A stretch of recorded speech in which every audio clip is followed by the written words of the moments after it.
My stepdaughter wants her deadbeat dad to walk her down the aisle after I paid for everything. I've been raising Haley since she was 12, paid for her college, $40,000, bought her car, covered her living expenses for 6 years. Her biological father paid nothing. Not 1 cent of child support. Shows up maybe twice a year, usually drunk, always making promises he breaks. But she worships him. When Haley got engaged, my girlfriend Maria and I offered to pay for the wedding. $35,000 budget, venue for 250 people, the works. You're the best dad ever. Haley hugged me, crying. I'm so lucky to have you. I gave them a list of 20 people to invite. My brother, my business partners, my college roommates. Of course, Maria promised. You're paying for everything. That's the least we can do. Saturday, I ran into my business partner Jim at the golf club. Beautiful announcement, he said, though I was surprised not to get an invitation. What do you mean? You're on the list. He pulled the announcement from his car, cream cardstock, gold embossing. Together with their families, Haley Morrison and Blake Stevens invite you to celebrate their marriage. At the bottom, daughter of Maria Morrison and Robert Morrison. Robert, her biological father. My name was nowhere on it. Must be a mistake, Jim said, seeing my face. It wasn't. None of your 20 people made the final list, Maria admitted when I confronted her. We had to make cuts. Family comes first. I'm not family? You know what I mean. Blood family. Robert's entire side is invited? The man who hasn't seen her in 18 months? He's her father. I paid for everything. If people decline, maybe we can squeeze someone in. I was going to cancel everything. Then Haley called, crying. Please don't fight with Mom about the guest list. This wedding means everything to me. You mean everything to me. I need you there. So I swallowed my pride. Sunday dinner with the in-laws. Maria made her famous lasagna. Blake's parents brought wine. We were discussing centerpieces when the doorbell rang. Robert walked in. Leather jacket, 3-day stubble, reeking of cigarettes. Daddy! Haley flew into his arms. Hey, princess. Sorry I'm late. My bike broke down. The man is 47. Still rides a motorcycle he can't maintain. Still calls it his bike like he's 17. We sat down to dinner. Robert took my seat at the head of the table. Nobody said anything. Then Haley stood up, tapping her wine glass. I have an announcement. Everyone smiled, expecting pregnancy news. Daddy called me yesterday with amazing news. He'll be able to make the wedding, which means... She beamed at Robert. He can walk me down the aisle. The table erupted in congratulations. Maria squeezed Robert's shoulder. Oh, honey, that's wonderful. It wouldn't be the same without you giving our baby away. Blake's mother was crying. A girl needs her father on her wedding day. I sat there, invisible. 10 years of driving her to school, teaching her to drive, staying up when she was sick, moving her into college, helping with homework, paying for everything, erased. I stood up. The chair scraped against the floor. I'd like to make a toast. Everyone raised their glasses, smiling. It has been my great pleasure to be part of this family for the past decade. Haley beamed at me. At this point, I feel I owe a debt of gratitude to the bride and groom, because they have opened my eyes to something very important. Maria's smile flickered. They've shown me that my position in this family is not what I once thought it was. Though I considered myself a father figure, someone worthy of respect and inclusion, it seems instead I hold the position of an ATM. Good for a stream of money, but not much else. Haley's face went white. As I've been replaced as father of the bride, both on the invitations and in the ceremony, I am resigning my financial duties as well. Robert, as the real father, I'm sure you'll be happy to cover the remaining wedding costs. $28,000, due Thursday. Robert choked on his wine. What? Haley gasped. The venue needs final payment by Thursday or you lose the date. I'm sure your real dad has it covered. This is ridiculous. Maria stood. You can't just... You all can see yourselves out of my house. Your house? Maria laughed bitterly. My name is on the deed, too. Check again. I bought this house before we met. Your name is on nothing. The room exploded. Shouting, crying, Blake's parents trying to mediate. I walked to my office and locked the door. Monday morning, I called the venue and vendors, canceling everything. Lost my deposits, but worth every penny. Then I got a call from my lawyer. Mike, we have a problem. Maria filed an emergency petition. She's claiming common law marriage and wants half of everything. We never married. She has documents. Did you ever file taxes jointly? Sign anything saying she was your spouse? My blood went cold. 3 years ago, Maria needed surgery. I'd signed insurance forms listing her as my domestic partner to get her covered under my plan. She also has something else. A will you supposedly signed leaving everything to Haley. I never signed. Mike, I'm looking at it. It's notarized. Dated last month. Last month when I was traveling for business, when Maria had asked me to sign some insurance updates over video call. I'd been distracted, trusted her, signed without reading. There's more, my lawyer said. Haley isn't her biological daughter. What? Maria isn't Haley's birth mother, which means the girl you've been raising, paying for, calling your stepdaughter? You might have more claim to her than either of them. My phone buzzed. A text from an unknown number with a photo. It was a DNA test. Haley and Robert. Probability of paternity, 0%. Another text. We need to talk. Alone. Robert. I texted Robert back and told him to meet me at Mel's Diner on Route 9. The place sits 30 minutes outside town where nobody we know ever goes. I got there first and grabbed a booth in the back corner. My hands shook as I ordered coffee I didn't want. Robert walked in 10 minutes later looking worse than I'd ever seen him. His leather jacket hung loose on his frame like he'd lost weight. The stubble on his face had grown into a patchy beard. He slid into the booth across from me without saying anything. I pulled out my phone and showed him the DNA test he'd sent. He reached into his jacket and pulled out a manila folder, sliding it across the table. Inside was his own copy of the results, official lab letterhead and everything. We sat there staring at the papers between us. The waitress came by and Robert ordered whiskey even though it was barely noon. She brought it, and he downed half the glass before speaking. He told me Maria had called him 3 months back asking him to update his will. She wanted him to list Haley as his main person to get everything when he died. He didn't have much, but the request felt weird. Maria had never cared about his will before. She'd spent years telling him to stay away and not mess up Haley's life. Suddenly, she was worried about making sure Haley got his stuff. Robert said something in her voice sounded wrong. Desperate, maybe. He'd been sober for 2 months at that point, and his head was clear enough to notice things. He went to a clinic and paid for a DNA test without telling anyone. The results came back 2 weeks ago and destroyed him. He'd spent 22 years believing Haley was his daughter. Every time Maria called him a deadbeat father, every time Haley looked at him with those disappointed eyes, he'd carried that guilt. Now he finds out none of it was real. Maria had been lying to both of us this whole time. I asked him why he played along with the absent father act. Robert finished his whiskey and ordered another. He admitted Maria had been paying him $500 a month to stay away except for a few visits per year. She told him Haley needed stability and his drinking would ruin that. She'd give him money to keep his distance but show up just enough that Haley remembered him. He took the deal because he needed the cash and figured Maria was right about him being a mess. But now he understood she was buying his absence to keep control. She wanted Haley to worship a father who was never there, so she'd cling to Maria and never question anything. And she wanted me around as the wallet who paid for everything while getting no credit. We compared stories and the pattern became clear. Maria had been working both of us like puppets. She kept Robert at a distance with cash payments and guilt trips. She kept me close with promises of family and love while making sure I never got real recognition.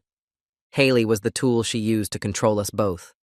Every time I paid for something, Maria made sure Haley thanked her instead of me. Every time Robert tried to be more involved, Maria reminded him he was a drunk who'd ruin everything. I pulled out the forged will Owen had told me about. Robert's face went white when he saw it. He said Maria had asked him to witness some insurance papers for her last month over video call. She'd held them up to the camera, and he'd confirmed her signature looked right. He never saw what the actual document said. We'd both been tricked into helping her commit fraud. I paid for Robert's drinks, and we left the diner together. He followed me in his truck to Owen's office downtown. Owen's assistant showed us into a conference room, and Owen came in looking surprised to see Robert with me. I laid out both DNA tests on the table. Owen picked them up and studied them carefully. His face changed as he read through the results. He looked up at me and said, "This changed everything." Maria's whole legal case was built on being Haley's mother and having family rights.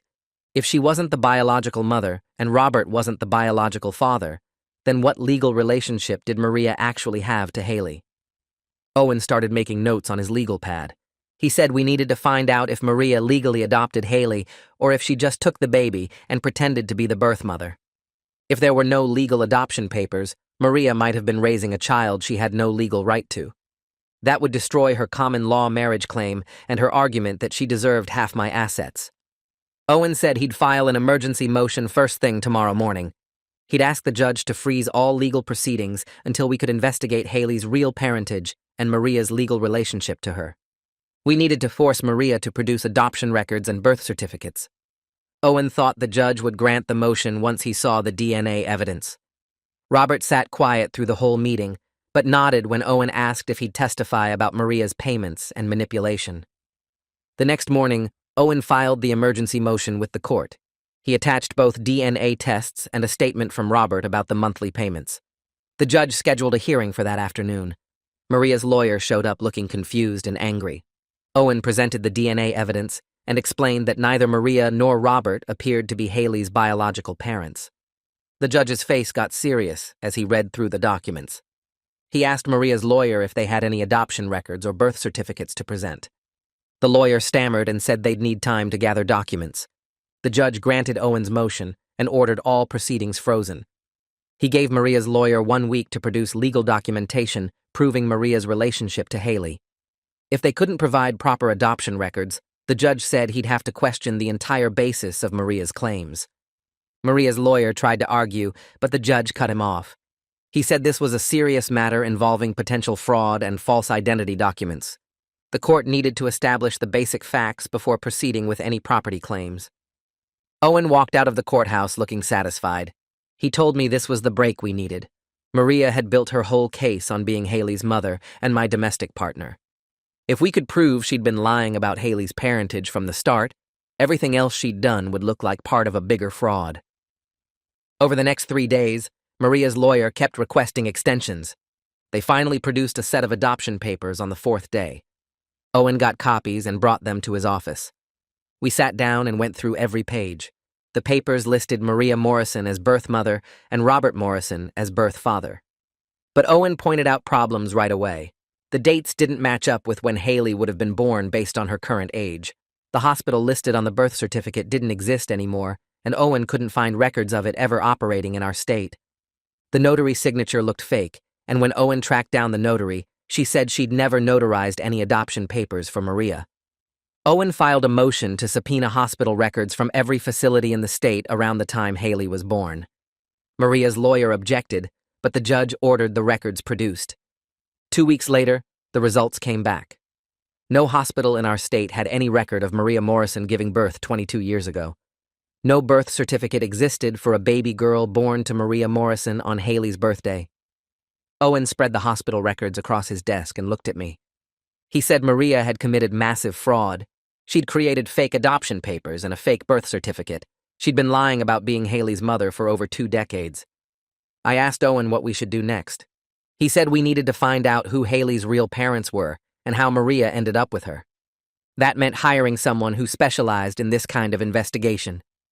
He recommended a private investigator named Felix Hansen, who worked adoption fraud and family cases. I called Felix that afternoon and he agreed to meet me the next day. Felix showed up at Owen's office wearing jeans and a button-down shirt. He looked more like a teacher than a detective. He listened to the whole story without interrupting. When I finished, he asked for copies of everything we had. The DNA tests, the fake adoption papers, the hospital records. He said he'd start by tracking Maria's background before she moved to our state. He wanted to know where she came from and what her life looked like before Haley appeared. I wrote Felix a check for his retainer, and he left with a box full of documents. Owen said it might take weeks to get answers, but we needed to be patient. That same night, my phone rang. Haley's name showed up on the screen. I almost didn't answer, but something made me pick up. She was crying so hard I could barely understand her words. She begged me to talk to her and explain what was happening. Blake had told her about the court hearings and the DNA tests. She didn't understand why I was attacking her mother or what any of this meant. I told her I'd meet her tomorrow at the coffee shop on Main Street, but I said Owen had to be there too, because this was a legal matter now. She agreed and hung up, still crying.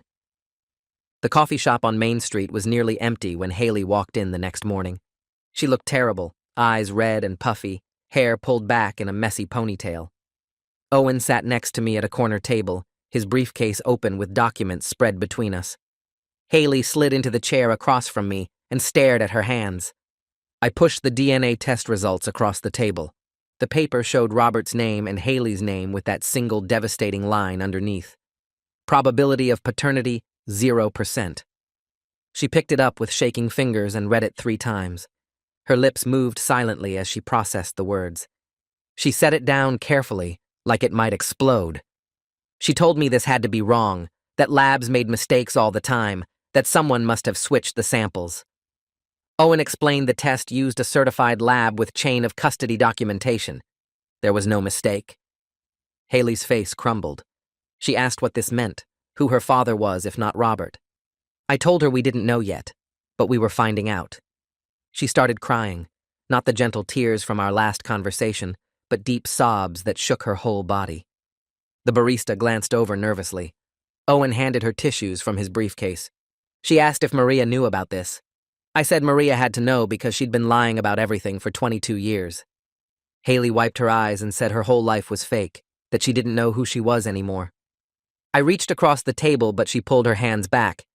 She asked why I was doing this, why I couldn't just let things be. I told her Maria had committed fraud and possibly worse, and we needed the truth. She stood up suddenly, knocking her chair backwards. She said she couldn't do this right now and ran out of the coffee shop. Owen and I sat there watching her car peel out of the parking lot. 2 days later, my phone rang while I was reviewing contracts at my office. Felix's name showed on the screen. He said he'd found something about Maria's background that I needed to hear. I told him to come by whenever he could. He showed up an hour later with a thick folder under his arm. He spread papers across my desk, old newspaper clippings and printed documents. He said Maria wasn't always Maria Morrison. 22 years ago, she lived in Arizona under her married name, Maria Stiles. She'd been married to a man named Paul Stiles for 3 years. Felix pointed to a wedding announcement from a local Arizona paper. The woman in the grainy photo was definitely Maria, younger, but unmistakably her. He said the marriage ended badly around the time Maria left Arizona with baby Haley. Felix pulled out another document, a police report from Arizona dated 22 years ago. Paul Stiles had reported his sister missing. The sister's name was Celia Williams. She'd disappeared without a trace just weeks before Maria left the state. The case had gone cold after a few months with no leads.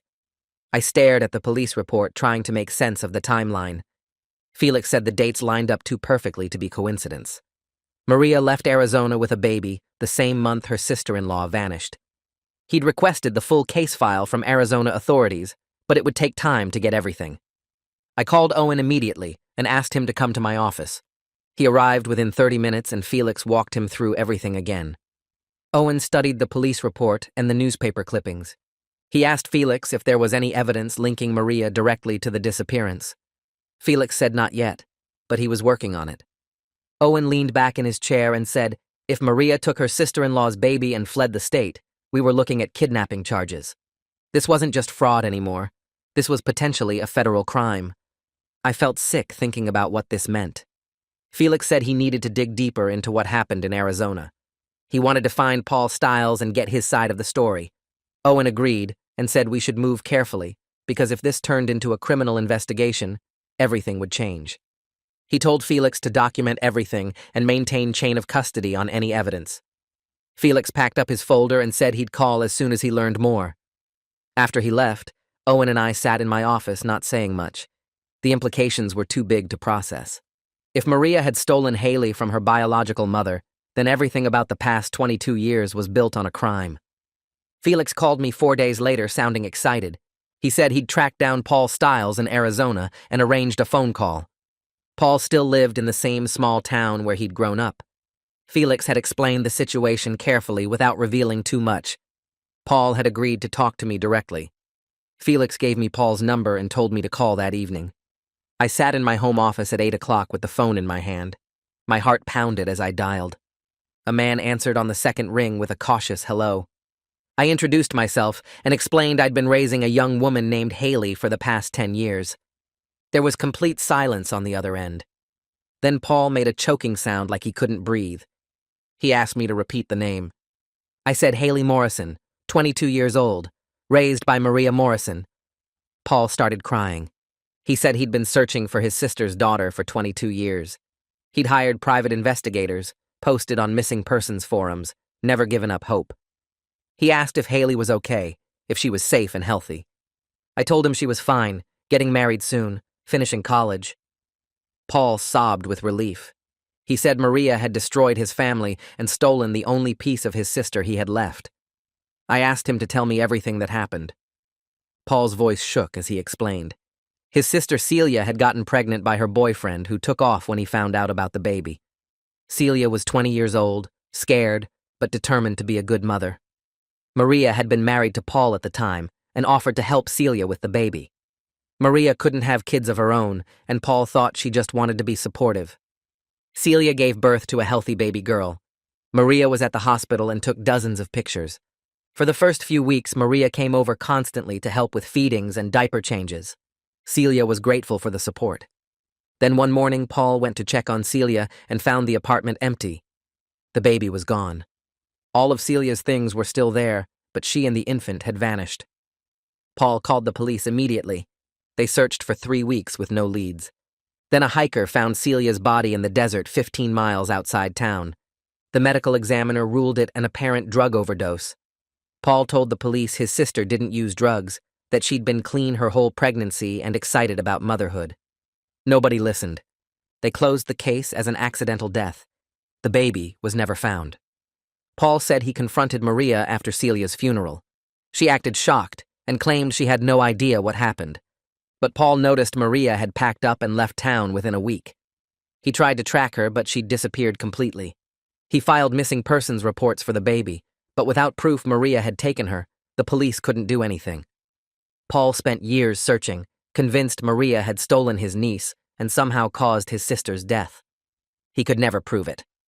Now, 22 years later, I was calling to tell him he'd been right all along. Paul asked if he could meet Haley. I told him we needed to verify everything first, but yes, eventually. He thanked me over and over, saying he'd almost given up hope. After we hung up, I sat in the dark office trying to process everything. Maria hadn't just committed fraud. She'd likely murdered her sister-in-law and stolen her baby. Felix booked a flight to Arizona the next morning. He said he needed to meet Paul face-to-face and collect any evidence Paul had saved. Owen agreed this was the right move and told Felix to get everything documented properly.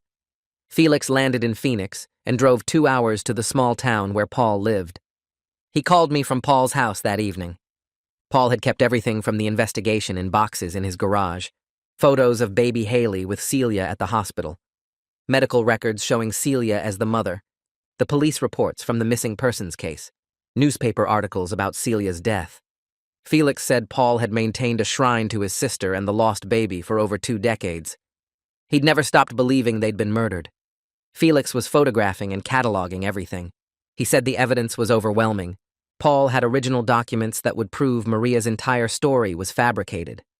The birth certificate Felix found listed Celia Williams as mother with the father marked as unknown. The baby's name was listed as Baby Girl Williams, born at Mesa General Hospital.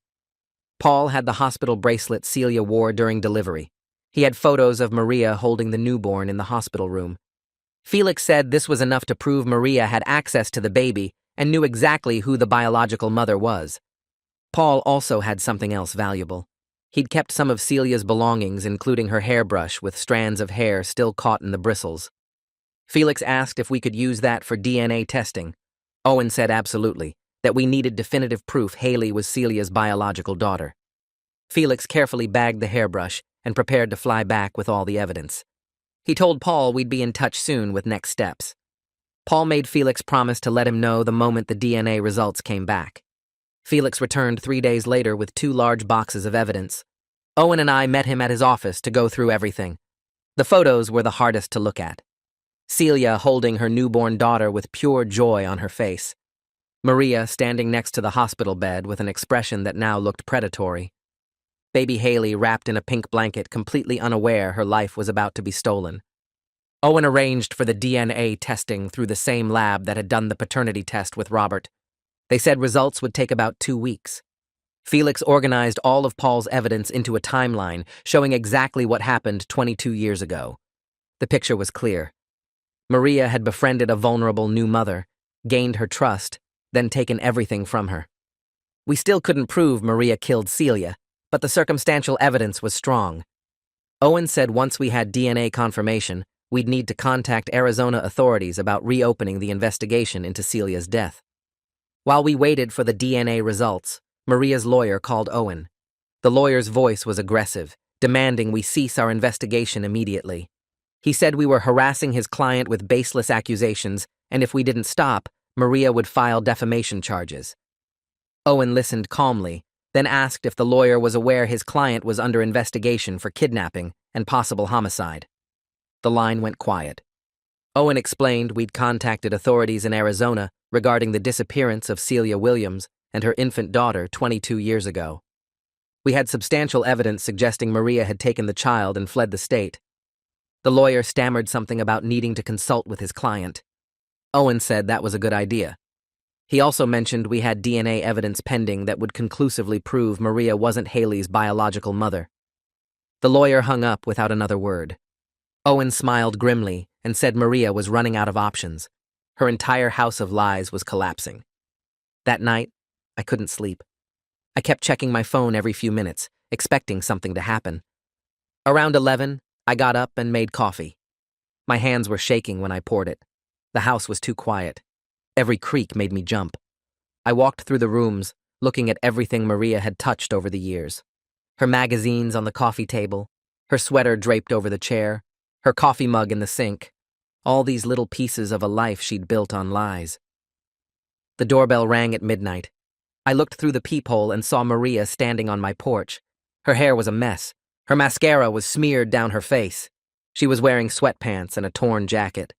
I'd never seen her look like that before. She rang the bell again, then started pounding on the door. I opened it, and she practically fell into the house. She grabbed my arms and started begging. Her voice was high and desperate. She said I had to stop the investigation. She said I was destroying everything. She said Haley would never forgive me. I stepped back, and she followed me into the living room. She was talking so fast I could barely understand her. Something about how she'd saved Haley from a terrible situation, how she'd given her a good life, how that justified everything she'd done. I pulled out my phone and opened the voice recorder app. My thumb was shaking, but I managed to hit record. I slipped the phone into my shirt pocket with the microphone facing out. Maria kept talking. She said Celia was unfit to be a mother. She said Celia was using drugs and leaving the baby alone. She said someone had to step in. I asked her directly if she took Haley from Arizona. She nodded and said she deserved to be a mother. She said she'd tried for years to have a baby with Paul but couldn't. She said when she saw Celia with that perfect little girl, she knew it was meant to be hers. I asked what happened to Celia. Maria's face went white. She said Celia made her own choices. She said Celia was weak. She said some people aren't meant to survive in this world. She didn't say the words directly, but the way she talked made it clear. The desperation in her voice told me everything I needed to know. I told her to leave. She started crying harder and reached for me. I stepped away and pointed at the door. She stumbled out into the night and I locked the door behind her. My whole body was shaking. I listened to the recording 3 times to make sure it was clear. Every word was there. The next morning, I drove straight to Owen's office. He listened to the recording twice with his eyes closed. When it finished, he looked at me and said, "This changed everything." He made copies and called Felix. They spent 2 hours going through all the evidence Felix had collected. Owen said he was filing the recording with the court that afternoon. He also said he was contacting the police in Arizona. They needed to hear this. They needed to reopen the investigation into Celia's death. 2 days later, 2 detectives from Arizona flew out. They met me at Owen's office. One was older with gray hair and tired eyes. The other was younger and took notes on everything. They asked me about Maria. They asked about Haley. They asked about the timeline of when Maria moved here. I told them everything I knew. They played the recording and asked me to verify it was Maria's voice. I said yes. They asked if I had any other evidence. I gave them copies of everything Felix had found. They said they'd need to interview Robert too. I gave them his number. They interviewed Robert at a coffee shop downtown. He called me after and said they'd asked him about his relationship with Maria. They'd asked if he knew Haley wasn't his biological daughter. They'd asked if Maria had ever mentioned Celia. Robert said he told them the truth about everything. He said they were building a case. Felix called me 3 days after the detectives left. His voice sounded different. He said the DNA results came back. Haley was definitely Celia's biological daughter. The match was clear. He said he'd already called Paul with the news. Paul had broken down crying on the phone. He'd been searching for his niece for 22 years. He'd never stopped believing she was alive somewhere. Now he knew the truth. Felix said Paul wanted to meet Haley as soon as possible. I sat in my car for an hour after that call. I didn't know how to tell Haley. How do you tell someone their entire life is a lie? How do you tell them the woman who raised them might have killed their real mother? I called Owen and asked what I should do.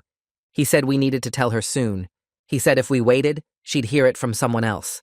He said he'd arrange for a counselor to be present. We scheduled a meeting at his office for the next day. I called Haley that night and asked her to meet me at Owen's office.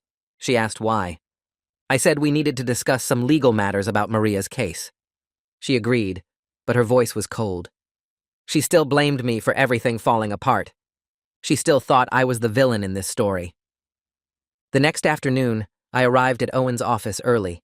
The counselor was already there. She was a woman in her 50s with kind eyes and a calm voice. She explained how she'd help Haley process the information. Owen had printed out copies of all the evidence. The DNA results. The police reports from Arizona. Photos of Celia. Photos of baby Haley with Celia at the hospital. Everything laid out in a folder on the conference table. Haley walked in at 2 o'clock. She looked at me, then at Owen, then at the counselor. She asked what was going on. I told her to sit down. She did, but she crossed her arms. Owen started talking. He explained about the investigation into her parentage. He explained about Maria not being her biological mother. Haley's face went blank. She said that was impossible. Owen slid the DNA results across the table. She stared at them without touching them. The counselor moved closer and started speaking in that calm voice. Haley shook her head. She said there had to be a mistake. Owen opened the folder and showed her the photos. Celia holding a newborn baby in a hospital bed. The baby had the same birthmark on her shoulder that Haley had. Haley picked up the photo with shaking hands. She looked at Celia's face. She looked at the baby. She put the photo down and stood up. She said this was crazy. She said I was making this up to hurt Maria. She said she was leaving. I stood up too and blocked the door. I played the recording of Maria's confession. Haley listened with tears streaming down her face. When it ended, she collapsed back into the chair. The counselor put a hand on her shoulder. Haley pushed it away. She looked at me with so much anger. She said I'd destroyed her family. She said I'd ruined everything. She said she wished I'd never been part of her life. Then she ran out of the office before anyone could stop her. I tried calling her for 3 days. She didn't answer. Blake finally called me back and said Haley needed time. He said she was processing everything. He said she didn't want to talk to me right now. I asked if she was okay. He said no, but she would be. He said he was taking care of her. Paul called me a week later. He said he was flying out to meet Haley. He'd booked a hotel near her apartment. He had boxes of photos and videos of Celia. He wanted to show Haley who her real mother was. I gave him Blake's number since Haley wasn't talking to me. Paul thanked me for everything I'd done. He said finding his niece was a miracle. He said Celia would have been so proud of the woman Haley became. Paul met Haley at a park 2 days after he arrived. Blake was there too for support. Paul told me about it later. He said Haley barely looked at him at first. Then he showed her a photo of Celia at age 22. Haley stared at it for 5 minutes without saying anything. The resemblance was clear. Same eyes, same smile, same way of tilting her head.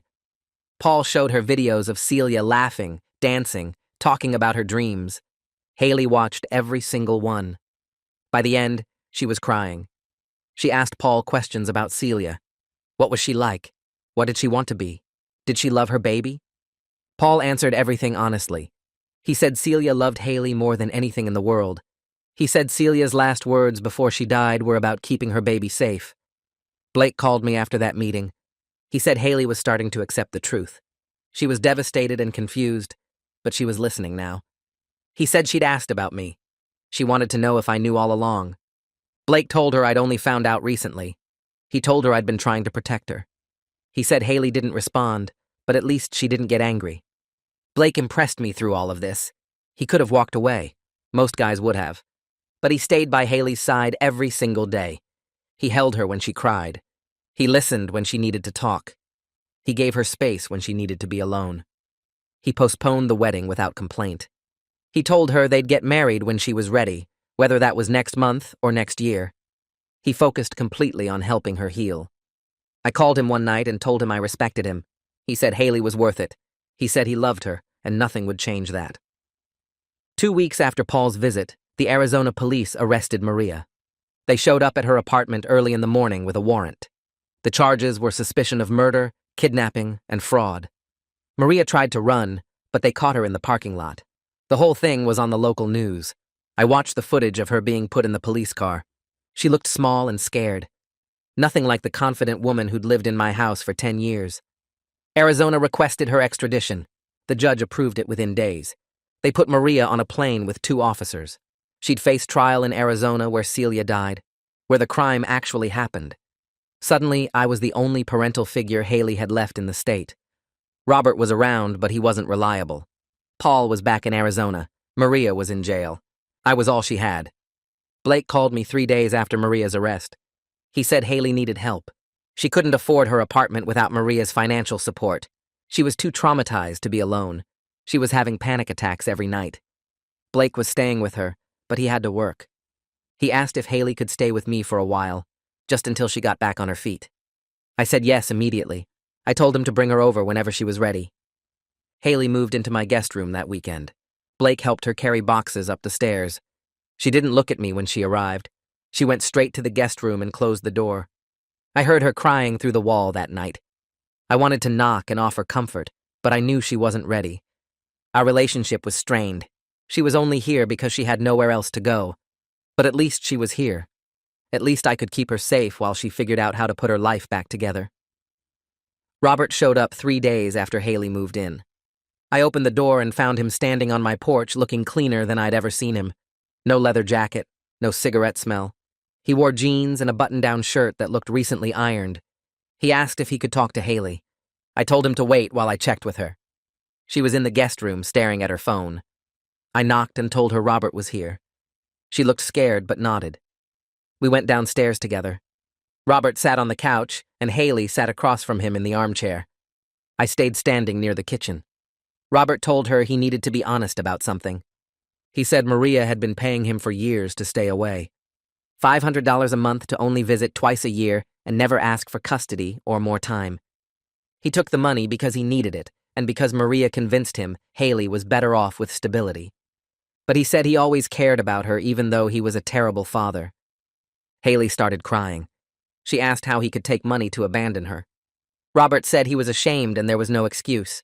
He said learning he wasn't her biological father made him realize he'd wasted years he could have spent being a real presence in her life. He told her he wanted to try now if she'd let him. He said he'd been going to meetings and had 14 days sober. Haley wiped her eyes and asked why she should believe him this time. Robert pulled out a paper from his pocket. It was a schedule from an addiction treatment center showing daily group sessions he'd signed up for. He said he knew words meant nothing after all his broken promises. He wanted to show up and prove it through actions. Haley looked at me. I told her it was her choice. She told Robert she needed time to think about it. He nodded and said he'd check in next week. He left without asking for anything else. Paul called Haley that same night. I heard her talking on the phone in her room for over an hour. The next morning, she told me Paul wanted to visit and bring photo albums of Celia. She asked if that was okay. I said of course. Paul flew in 4 days later. I picked him up from the airport and we drove back to my house. He brought 2 large albums and a box of letters Celia had written. Haley sat with him at the dining table and went through everything. I gave them space, but I could hear them talking. Paul told stories about Celia as a kid. He said she loved art and wanted to be a teacher. He showed Haley pictures of Celia at different ages. Haley kept saying how much they looked alike. Paul said Celia would have been so proud of her. He stayed for 3 days. By the time he left, Haley was calling him every night. They talked about everything. He told her about family history and shared memories that helped her understand where she came from. She started asking questions about medical history and personality traits. Paul answered everything with patience. Their relationship grew fast because they both needed it. The insurance company called me 2 weeks after Maria's arrest. The investigator said they'd reviewed all the documents I signed 3 years ago. They determined Maria had deliberately tricked me into signing forms that listed her as my spouse for insurance purposes.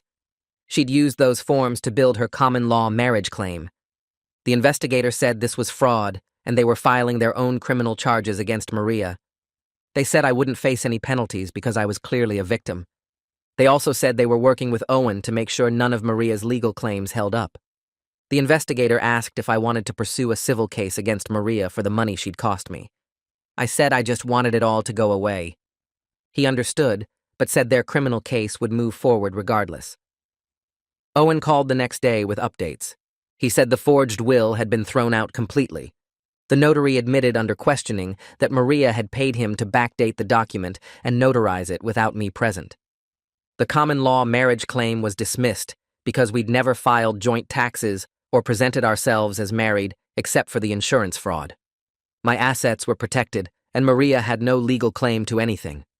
Owen said there might be other charges coming as investigators dug deeper into Maria's finances. He found evidence she'd been skimming money from joint accounts we'd shared over the years. Nothing huge, but enough to add to her legal problems. He said I was in the clear legally and could focus on rebuilding my relationship with Haley. Haley started therapy the following week. She found someone who specialized in trauma and family issues. She went twice a week at first. She told me the sessions were hard because she had to talk about everything. She was angry at Maria for lying her whole life. She felt grief for Celia, who she'd never know. She was confused about her identity and who she really was. The therapist helped her work through it all slowly. Some days were better than others. Some nights I heard her crying in her room. Blake came over most evenings after work to be with her. He was steady and supportive. I respected him more each day. The therapist suggested I join some sessions to work on our relationship. I agreed immediately. The first joint session was awkward. We sat on opposite ends of the couch in the therapist's office. The therapist asked us both to talk about how we felt. Haley said she felt guilty for hurting me and taking me for granted. She said Maria had convinced her that blood family was more important than anything else. She believed it because Maria was her mom and she trusted her. I said I felt erased and disrespected when my name wasn't on the invitation and Robert got to walk her down the aisle. I explained I'd raised her and paid for everything, but none of that seemed to matter. The therapist helped us understand that we'd both been manipulated by Maria in different ways. She said Maria had created a toxic dynamic where love was conditional on following her rules. She helped us see that real family was about commitment and care, not biology or obligation. We had 3 more joint sessions over the next month. Each one helped us communicate better and understand each other's pain. Haley came to my office one Saturday morning and asked if we could talk. We sat in the living room with coffee. She apologized for excluding me from the wedding plans. She said she was wrong to prioritize Robert just because he was her biological father. She explained that Maria had been in her ear constantly saying blood family had to come first and that I would understand because I wasn't really her dad. She said she realized now how manipulated she'd been. She told me I was the only real father she'd ever had and she was sorry for not seeing that sooner. She cried and said she took me for granted because I was always there and Robert wasn't. She thought she had to chase Robert's love while mine was guaranteed. She understood now that was backwards. I told her I was sorry too. I said my confrontation at dinner was harsh and dramatic. I explained I felt erased when I saw the invitation without my name and when Robert took my place walking her down the aisle. I said I should have talked to her privately instead of making a scene in front of everyone. I admitted canceling the wedding was an overreaction born from hurt and anger. I told her I could have handled everything better and I regretted the pain I caused. She said she understood why I reacted that way. She said she would have done the same thing if someone treated her like an ATM after 10 years. We agreed to start fresh. We promised to communicate honestly going forward and respect each other's feelings. Haley said she appreciated everything I'd done for her over the years. She listed specific things like teaching her to drive and helping with college applications and being there when she was sick. She said those actions made me her real dad regardless of biology. I told her she'd been a victim of Maria's manipulation just like me. I said I didn't blame her for the choices she made when she was lied to constantly. We hugged, and it felt like a weight lifted. Our relationship wasn't perfect, but it was honest now. Blake and Haley came over for dinner 2 weeks later. After we ate, they said they had something to ask me. Haley said they'd decided to get married at the courthouse with just close family. She said they didn't want a big wedding anymore after everything that happened. Blake said they wanted something simple and meaningful. Then Haley asked if I would walk her down the aisle. She said I was her real father, and she wanted me there in that role. I felt my throat get tight. I told them I'd be honored. Haley started crying happy tears. She said this was how it should have been from the start. Blake shook my hand and thanked me for everything. We picked a date 3 weeks away and started planning a small celebration. Paul called me the next day with an offer. He wanted to pay for a small reception after the courthouse wedding. I told him he didn't need to do that. He said Haley deserved something special after everything Maria put her through. I agreed to split the cost with him. We found a nice restaurant with a private room that could hold about 30 people. Paul handled the Arizona side of the guest list, while I invited my brother and closest friends. Blake's parents were included too. The planning gave Haley something positive to focus on, while the legal case built momentum. She picked out flowers and a simple white dress. Blake rented a suit. They seemed happy making plans together without all the drama and pressure from before. The Arizona prosecutors worked fast building their case against Maria. Paul gave them boxes of evidence about Celia's disappearance and death. Felix sent over his entire investigation file with witness statements and timeline documentation. The recording I made of Maria's midnight confession got submitted as evidence too. Owen told me the prosecutors felt confident about getting a conviction. Maria was looking at serious prison time between the murder charge, kidnapping, and all the fraud. Her public defender tried arguing she gave Haley a good life, and that should count for something. The prosecutors weren't buying it. They said Maria stole a baby, faked documents, and probably killed the real mother. No amount of college tuition payments changed those facts. Maria's lawyer reached out to Owen about a plea deal 6 weeks before trial. They offered to plead guilty to kidnapping and fraud charges in exchange for dropping the murder charges against Maria. Owen called me and Paul on a conference line to discuss it. I was willing to consider the deal if it meant avoiding a trial. Paul shut that down immediately. He said his sister deserved full justice, and he wouldn't accept any deal that let Maria avoid the murder charge. He reminded me that Maria likely drugged Celia and staged an overdose to steal her baby. I understood his position. Owen told Maria's lawyer we were rejecting the plea offer. They'd have to take their chances at trial. The trial started on a cold morning in Phoenix. I flew out with Haley and Blake to be there. Paul met us at the courthouse looking tired but determined. The prosecution laid out their case methodically over 3 days. They showed the jury photos of baby Haley with Celia. They presented birth certificates and medical records proving Celia was the biological mother. They played my recording of Maria's confession. Felix testified about his investigation and the inconsistencies in Maria's story. On day 4, Haley had to take the stand. I sat in the gallery watching her walk to the witness box in a navy dress. The prosecutor asked her about growing up with Maria. Haley described a childhood where Maria controlled everything and isolated her from outside family. She talked about Maria's manipulation and the lies about her parentage. She cried when discussing how Maria used her to commit fraud against me. The defense attorney tried making Haley admit she had a good life, but she held firm. She said material comfort didn't justify kidnapping and murder. She handled the whole thing with more strength than I expected. When she stepped down, Paul squeezed my shoulder, and we both had tears in our eyes. The jury deliberated for 2 days. When they came back, the courtroom went silent. The foreman stood and read the verdict. Guilty of second-degree murder, guilty of kidnapping, guilty of fraud and identity theft. Maria's face went white. Her lawyer put a hand on her shoulder, but she just stared straight ahead. The judge set sentencing for 3 weeks later. At that hearing, Maria got 30 years in prison with no parole eligibility for 20. Haley sat between Paul and me in the gallery. When the judge announced the sentence, she started crying quietly. I put my arm around her shoulders. She leaned into me and whispered that she felt relieved, but also sad. I told her that made sense. Maria was still the woman who raised her, even if everything was built on lies and violence. After the hearing, we walked out into bright Arizona sunshine. Paul suggested getting lunch. but Haley said she needed to be alone for a while. Blake took her back to the hotel. Paul and I grabbed coffee instead and sat in silence for a long time. 2 months after the sentencing, Haley filed paperwork to legally change her last name to Williams. She wanted to honor Celia and connect with her biological family. The process took about 6 weeks. When the approval came through, Haley called me crying happy tears. She said it felt right to carry her real mother's name. She asked if I was upset she wasn't keeping my last name. I told her I never expected her to take my name anyway since we weren't legally related. What mattered was that she was claiming her true identity after years of lies. She thanked me for understanding. A week later, she received her new driver's license and social security card in the mail. Haley Williams.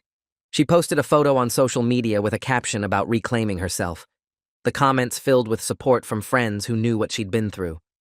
Paul invited Haley and Blake to visit Arizona and meet extended family who never knew she existed. They flew out for a week and stayed at Paul's house. He arranged a big family dinner where Haley met aunts, uncles, and cousins. Paul sent me photos from the gathering. Haley stood in the middle of a group of people who all had her eyes and smile. She looked genuinely happy, surrounded by blood relatives for the first time in her life. One of Celia's sisters broke down crying when she met Haley, saying it was like seeing her sister alive again. Haley spent the week learning about Celia through family stories and old photo albums. She visited Celia's grave and left flowers. Paul told me later that Haley sat at the gravestone for an hour, talking to the mother she never got to know. When Haley came back home, she seemed more settled and at peace with everything that happened. Robert and I started talking more after the trial ended. We met for coffee one Saturday and had an honest conversation about Maria's manipulation. He admitted he felt used and stupid for taking her money to stay away from Haley. I told him I understood, because Maria fooled me too for 10 years. We talked about how she played us against each other to maintain control. Robert said he was working on getting sober and building a more honest life. He'd been attending meetings and got a steady job at a motorcycle repair shop. I respected that he was trying to change. We started meeting every few weeks for coffee or lunch. It felt strange becoming friends with the man I resented for years, but we bonded over surviving Maria's lies. Haley noticed the friendship developing and said it made her happy that 2 people she cared about were getting along. My brother Micah came over one evening with pizza and beer. We sat on my back porch talking about everything that happened over the past year. Micah had supported me through all of it, listening to me vent and offering advice when I needed it. That night he told me he was proud of how I handled everything. He said a lot of men would have walked away from Haley completely after learning she wasn't really their stepdaughter. I told him I couldn't do that because I raised her and loved her regardless of biology. Micah said that's exactly what made me a real father. He reminded me that being a dad is about love and commitment, not DNA or legal documents. It's about showing up every day and putting someone else's needs above your own. He said I did that for Haley for 10 years, and nothing Maria did could erase those years or change what they meant. His words hit me hard. I'd been struggling with feeling like a fool for being manipulated, but Micah helped me see that loving Haley was never foolish. It was the realest thing in the whole mess. The courthouse wedding happened on a sunny Saturday morning 3 months after Maria's sentencing. Haley wore a simple white dress and carried a small bouquet of roses. Blake looked nervous but happy in his rented suit. About 30 people gathered in the courthouse chapel. The judge who married them was kind and made the ceremony feel personal, despite the basic setting. When it came time for Haley to walk down the aisle, she asked me and Paul to walk her together, one on each side. We practiced the night before to get the timing right. The moment arrived and Haley linked her arms through ours. We walked her slowly toward Blake, who was wiping tears from his eyes. Haley looked beautiful and genuinely happy. At the altar, Paul and I each kissed her cheek before stepping back. The ceremony itself lasted maybe 10 minutes. Simple vows, exchange of rings, and the judge pronounced them married. Everyone clapped, and Haley kissed Blake. Afterward, we moved to the restaurant for the reception Paul and I planned. The restaurant Paul and I picked was small and quiet, with good food and space for everyone who mattered. About 20 people showed up, including Blake's parents, Robert, Micah, and some of Haley's college friends who stuck by her through everything. The room had white tablecloths and soft lighting that made everything feel warm and comfortable.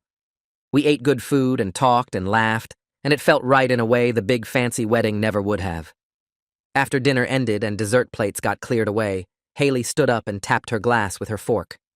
The room got quiet, and everyone turned to look at her.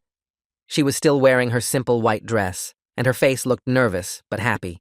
She cleared her throat and started talking about how the past year changed everything she thought she knew about family and love and what really matters. Her voice shook a little at first, but got stronger as she kept going.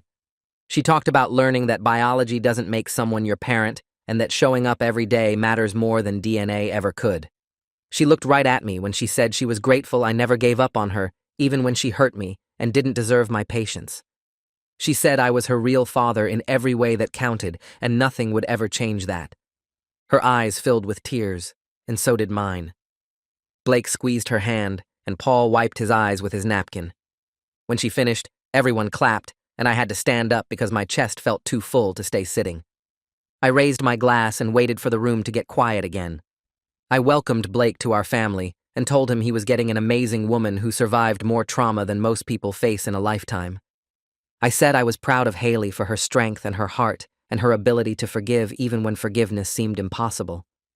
I meant every word, and by the time I finished talking, half the room was crying, including Blake's mother, who kept dabbing her eyes with a tissue.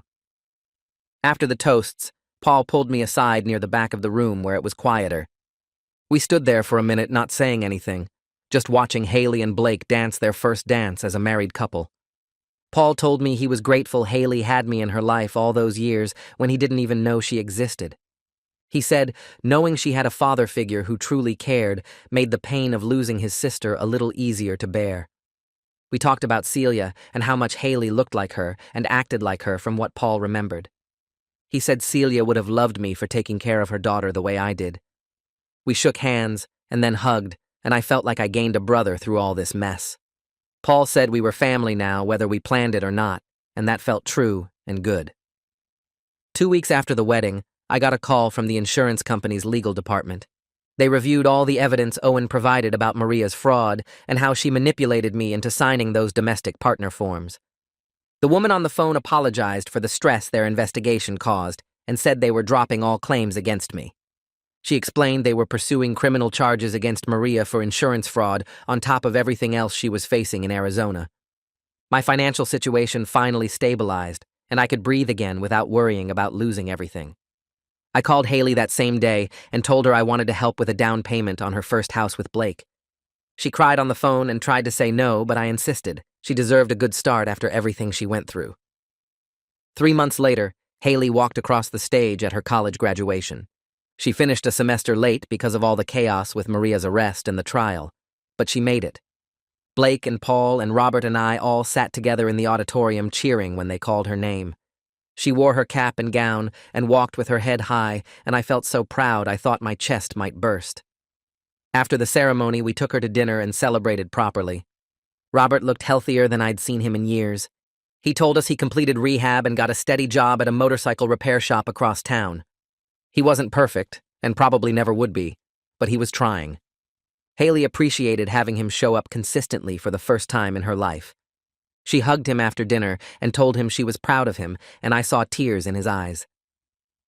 A month after graduation, Haley and Blake found a small house 3 miles from mine. It needed work, but had good bones and a nice backyard.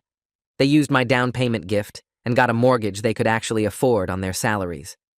Haley called me the day they closed and said she wanted to live close so her future kids could know their grandfather. She said she wanted them to understand that family is built through love and dedication, not biology. I helped them move in on a Saturday with Micah and Paul, and even Robert showed up with his truck. We carried boxes and furniture and set up their new life together. That same month, Paul flew back to Arizona and started working on something he'd been planning for a while. He created a memorial scholarship at Celia's old high school for single mothers trying to get their education. He set it up in Celia's name and funded it with money from selling her old house that had been sitting empty all these years. Haley helped him with the paperwork and the application process, and she told me it gave her purpose to honor the mother she never got to know. The first scholarship got awarded that fall to a 19-year-old mom taking night classes, and Haley cried when Paul sent her the photo. A year after Maria's trial ended, Haley and I started having dinner every Sunday at my house. We'd cook together, usually something simple like pasta or chicken, and we'd talk about everything, work and marriage and plans for the future and sometimes the past, but mostly we just enjoyed being together. Our relationship felt stronger than it ever was before the crisis. The lies getting exposed and the truth coming out cleared away all the confusion about where we stood. She was my daughter in every way that mattered, and I was her father. Nothing would change that. Blake got promoted at his job to senior analyst with a decent raise. Haley started a new position at a nonprofit she loved that helped foster kids. They were building a good life together, paying their mortgage and saving money and making plans. I was proud of how they handled everything with maturity and grace. Most couples wouldn't survive the kind of stress and trauma they went through before even getting married, but they came out stronger. Every Sunday when Haley showed up at my door with groceries for dinner, I felt grateful we made it through the nightmare and came out the other side as a real family. 6 months after Blake's promotion, Haley showed up at my door one Sunday with a mischievous grin and her laptop. She set it on my kitchen table and opened a dating app. I told her I wasn't interested in that stuff, but she waved me off and started typing. She asked about my hobbies and what kind of person I wanted to meet, making jokes about how I needed someone who appreciated me instead of using me as an ATM. We spent 2 hours setting up my profile with photos she insisted looked good, and a bio she wrote that made me sound way more interesting than I felt. She uploaded everything, and within an hour, I had 3 messages waiting. Haley squealed and hugged me, saying she was proud of me for putting myself out there again. I went on a few dates over the next couple months, nothing serious, but it felt good to remember what it was like to have someone interested in me for who I was, instead of what I could provide. Robert hit his 1-year sober mark in September. Haley called me crying happy tears and said she wanted to throw him a small party at her house. I showed up with Blake's parents and Paul, who flew in from Arizona for the weekend. Robert looked healthier than I'd ever seen him, his face less puffy and his eyes clear. Haley had made a cake with 365 days written in frosting, and we all stood in her tiny living room celebrating this man who used to show up drunk and unreliable. Robert gave a short speech about how he never thought he'd make it this far, how Haley believing in him made all the difference. He thanked me too, which surprised me, saying I showed him what real fatherhood looked like and made him want to try harder. We shook hands and I realized I didn't resent him anymore.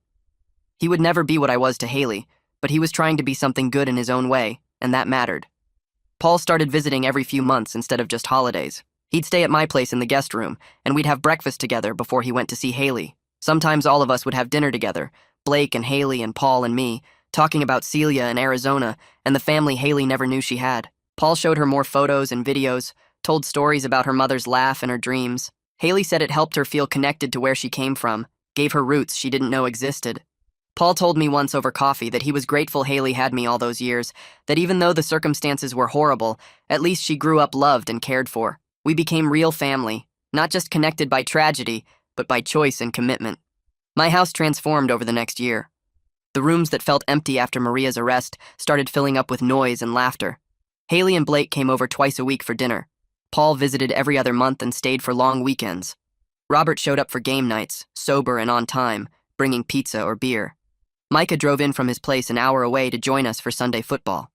We created new traditions, things that had nothing to do with Maria or the past. Friday movie nights where we'd argue about what to watch. Saturday morning pancakes when Paul was visiting. Birthday celebrations that involved too much food and terrible singing. The house stopped feeling like a place where bad things happened and started feeling like home again. One Sunday in March, Haley arrived for dinner looking nervous and excited. She kept fidgeting with her napkin while we ate the roast chicken I'd made. Blake had this huge smile on his face like he was about to burst. Finally, after we cleared the plates, Haley took my hand and told me she was pregnant. She asked if I would be grandpa to her baby, her voice shaking. I pulled her into a hug and felt tears running down my face. Everything we went through, all the pain and lies and legal battles, led to this moment where my daughter trusted me enough to raise her child in my life. I told her I would be honored, that being her dad was the best thing that ever happened to me, and being grandpa would be even better. Haley went into labor on a Tuesday morning in November. Blake called me from the hospital and I drove there breaking probably 6 traffic laws. I sat in the waiting room with Paul and Robert, all of us anxious and excited. When the nurse finally let us back, Haley was holding this tiny bundle wrapped in a blue blanket. She looked exhausted and beautiful and so happy. She told me his name was Michael, after me, and asked if I wanted to hold him. I took my grandson in my arms and looked at his perfect little face and felt this overwhelming sense of peace. The family we built from the wreckage of Maria's lies surrounded me in that hospital room. Blake standing proud next to Haley's bed. Paul wiping tears from his eyes. Robert grinning like an idiot. All of us connected not by blood or obligation, but by choice and love and commitment through the hardest times. Michael's baptism happened 6 months later at a small church near Haley's house. Family and friends packed the pews, including some of my business partners who never made it to the original wedding, but were here for this. After the ceremony, we gathered at my house for a celebration. Haley stood up in my living room holding Michael and gave a speech that made everyone cry. She talked about how family isn't defined by blood or obligation, but by love and commitment. She said I showed her what real fatherhood looks like through action, not words, by staying when things got hard and loving her even when she didn't deserve it. She thanked me for never giving up on her, for fighting to keep her in my life when everything fell apart. Michael gurgled in her arms and everyone laughed, and I felt this completeness I never expected to have again. Life turned out better than I could have imagined after that terrible dinner confrontation 2 years ago. I gained a son-in-law I respect who stood by my daughter through hell. I reconnected with Haley on honest terms without lies or manipulation between us. I welcomed Paul as true family, not just someone connected by tragedy, but a real brother. Robert became someone I could trust to show up and be present. Micah stayed my rock through everything. And now I'm grandpa to beautiful baby Michael who has my name and my daughter's eyes. The wedding drama that almost destroyed us instead cleared away all the lies and revealed what really matters. The people who show up when things get hard, the ones who stay committed through pain and confusion, the family you choose and build through action and love. Haley and I are closer than we ever were before, and sitting in my living room surrounded by everyone we fought to keep, I wouldn't change a single thing about how it all worked out.